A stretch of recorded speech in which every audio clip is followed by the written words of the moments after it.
Welcome back to episode 8 of the IronMan Challenge at BHIVE.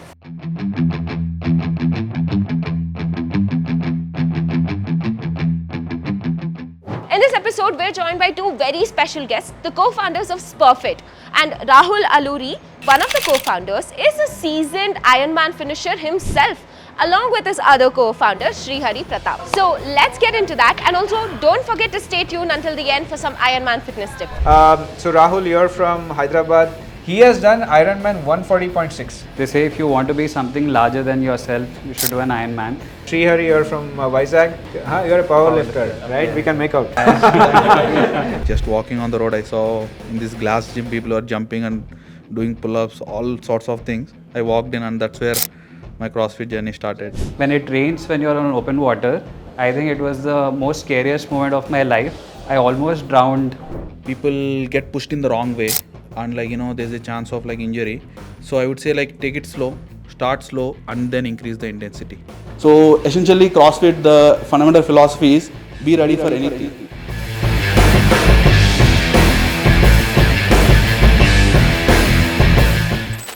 So Rahul, you're from Hyderabad. Yeah. Srihari, you're from Vizag.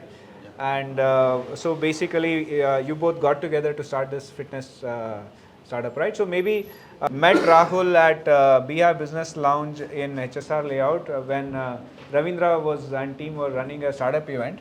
And it just so happened, I don't know, somewhere we ran into this where I don't know if I mentioned I'm doing Ironman or then I mentioned that you were training. I saw your Whoop and I was asking you, are you okay, that's how I started. See, advantage wearing Whoop. So he asked me about Whoop. Then he has the most expensive Garmin. So then I said, you have that Garmin. And then I realized that he has already done an Ironman. Yes. So one is I thought here you should come and speak about it. And by the way, what Ironman he has done is, what Goa we are doing is Ironman 70.3. 70.3 is 70.3 miles, which is more than 100 kilometers. He has done Ironman 140.6, by the way, the double of that. Which by the way is 3.8 kilometers swim, 180 kilometers of cycling, and 42 kilometers of running, all following each other. And by the way, that Ironman 140.6 is not there in India. And so I don't know if they will do it eventually. It's there in other countries. He has done it in France. In France. Yeah. So he used to. So I got interested about what he was doing, and then they are also into a startup that is into the fitness and wellness space. So I think you guys can talk a bit. What we essentially do is we are building a operating system for fitness creators or businesses. So these include essentially your gyms or fitness coaches or online fitness studios. We realize not everyone can raise a venture capital like Healthify or Fitter to be able to build their tech systems. So we offset their tech teams by giving them tools to manage their athletes better, track their performance, and also the regular admin stuff. That's what we do at Spur.fit. And you are the strength, right? Yeah. We can make out. You're a powerlifter. Okay. You actually studied in US as well, right? Yeah, I did my PhD there. Okay. So in computer vision, AML. Okay. So I was working on, before Jenne was hot on those topics. Okay. But choose to do it in fitness space. But then when he came with a fitness space idea, and there from their journey I started. Cool. I think I would let you kind of take stage on it. Maybe before that you would talk a bit about your fitness journey, and he can take over about the Ironman. End of undergrad, canteen food and everything, got super unfit. The typical journey story. And then I started lifting weights and fell in love with it. But I've been just basic lifting weights and everything. But then once I finished my PhD, one day I came across this CrossFit gym, which I've been trying to participate, wanting to learn CrossFit for a while. And then I went into the gym. There I had an opportunity to learn from the best, some of the elite coaches. And then I ended up doing my CrossFit L1 certification. I think while I was started strength training to improve my fitness. And then there was this CrossFit Games video I saw these people do anything and everything and not just excel at one thing. And I was I want to try this.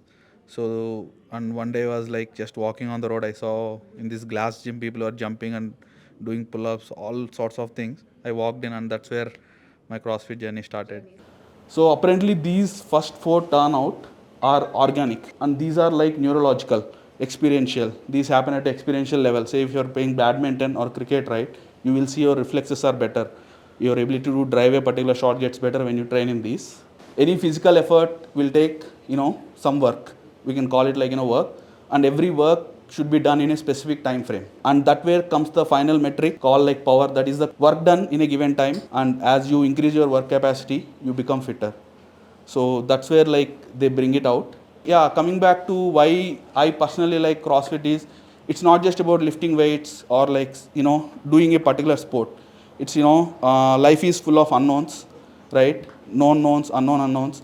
So essentially CrossFit, the fundamental philosophy is be ready for anything. Be ready for anything, make yourself fit in every single dimension that is out there and practice all of this. Prepare yourself to be like, be ready for anything. Like lot of endurance sports, like, so all of the sports people in most recent days have adapted CrossFit, training into their methodology. If you are training for endurance, right, once in a week, try to do these metcons, right? When you are good at all the fundamental skills and you want to specialize in a particular thing, this base will definitely add a huge boost for anyone who wants to like go there. There is a chance that sometimes people get pushed in the wrong way, and like there's a chance of like injury. So I would say like take it slow, start slow. The journey can be like in the starting, like if you want to be really practice CrossFit at its core, it can be very very slow, but it will pick up very soon. So have that patience in the beginning and like stick to the fundamentals, get the form right, get the movement right, understand like the moment that you're doing, like okay, I'm doing it in an injury free way, and then increase the intensity.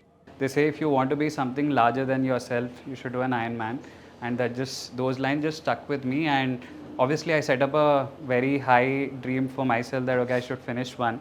I was just too tired to feel anything back then, and I think the only thing was there was a lot of emptiness when you cross it, because until then you're just so starved to cross the finish line. But once you get there, I think it's just a moment of complete silence and emptiness. But there was a lot of groundwork that goes into doing it. And when you look at the discipline of Ironman itself, you have to swim, cycle, and run. And the biggest task for myself was I never swam in my entire life. I was 23-year-old back then, and I didn't know how to swim. So I hired a coach and I started training, learned swim 5 months before my race. And I think everything was going really, really well until a day when I realized you have to swim in open waters. And so this was the first swim when I learned how to do it. I could barely get the direction right.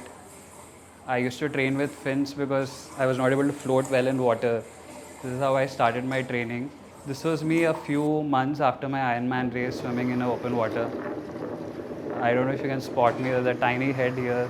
And it took a lot of journey to go from there to there, and the biggest thing I learned was just showing up every day and doing that tiny workout which my coach recommended, that okay, let's do 100 meters more, 100 meters more, and that's why I got this far. But I think for me the biggest blocker was being able to swim in the open waters. The first few swims were horrible, and I learned one new thing in the first swim was when it rains, when you're on open water, the rainwater hit the lake or the ocean wherever you're swimming, it creates a white film around it, and if you open and see, everything around you is white. You don't know which direction you're going, where you started, where you have to head. I think it was the most scariest moment of my life.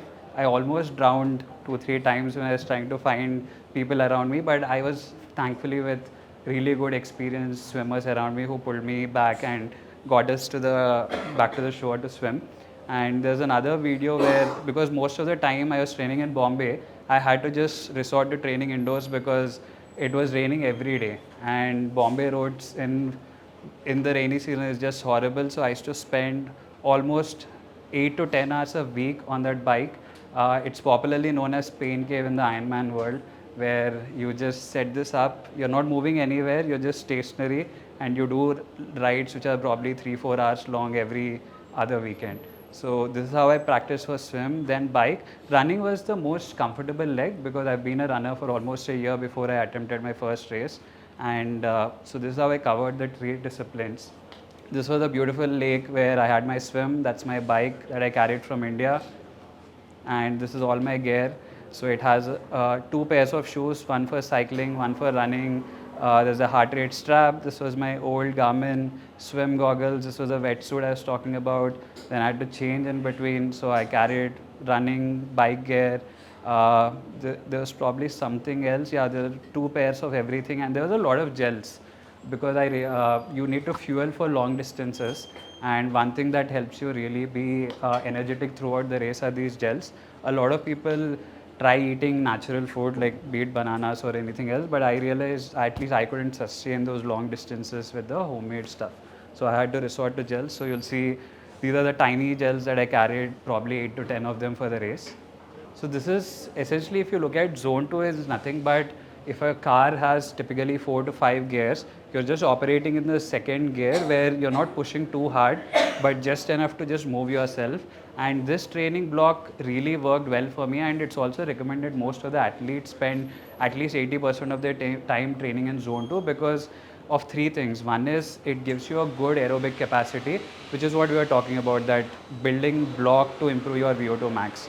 Aerobic capacity is your ability for the body to absorb oxygen, and depending on how good your base is, you can still push fast on the long runs. I think from what I heard with Sesh and Ravindra particularly is there's a lot of emphasis on fitness, and I have seen very few companies be so obsessed about making their employees fit.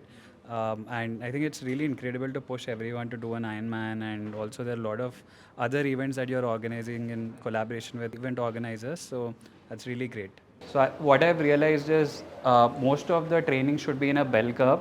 So you start slow, you increase the intensity, reach your peak, maintain, and then you slowly decelerate to basically complete the workout.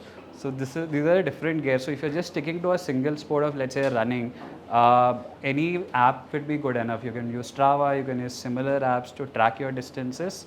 But if you want to go a little more advanced, you can look at getting a wearable. Wearable typically helps you a lot in understanding metrics of, let's say, sleep, recovery, your heart rate, how your training blocks going on. It adds a lot of value if you're a little serious about running or other endurance sports.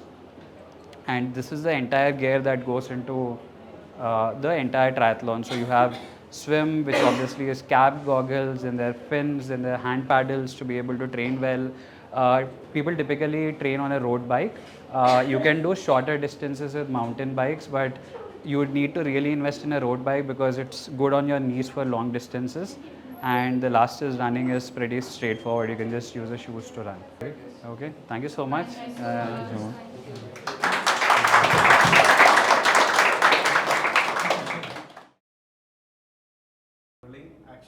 Active recovery is the secret weapon to long-term gains. So while you're working out, you do push your body to its limits. However, it's when you're at rest that your body actually starts to get stronger. So recovery isn't a break from training, recovery is training. Treat sleep, hydration and nutrition as a part of your training plan. And if you must, you can do some maybe light walking or some light yoga. This will help reduce soreness and improve muscle flexibility.